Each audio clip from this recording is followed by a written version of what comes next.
বিসমিল্লাহির রহমানির রহিম।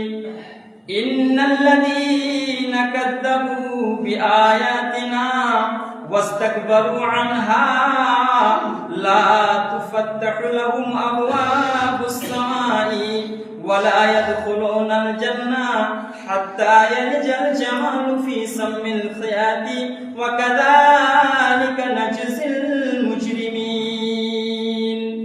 আল্লাহ রাব্বুল আলামিন বলেছেন, যে সমস্ত মানুষেরা আমার আয়াতগুলোকে মিথ্যা মনে করেছে, যে সমস্ত মানুষেরা আমার কোরআনকে মিথ্যা মনে করেছে, আমার নির্দেশনগুলোকে মিথ্যা মনে করেছে, অথচ আমল করতে চাইছে না, নিজের মুখটা ফিরিয়ে নিয়েছে, কোরআন থেকে নিজের চেহারাটা ফিরিয়ে নিয়েছে।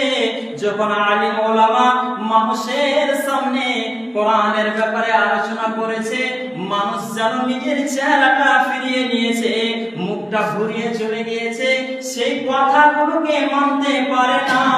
যে কথাগুলো আল্লাহ রাব্বুল আলামিন বলেছেন সেগুলোকে মানতে পারে না। তো আল্লাহ বলেছেন, লা তুফাত্তাহু লাহুম আবওয়াবুস সামা, তাদের জন্য আসমানের দরজাগুলো খোলা হবে না। তারপরে আল্লাহ বলছেন, ওয়ালা ইয়াদখুলুনাল জান্নাহ, এবং তাদের জন্য জান্নাতও খোলা হবে না, তারা আল্লাহর জান্নাতে যেতে পারবে না।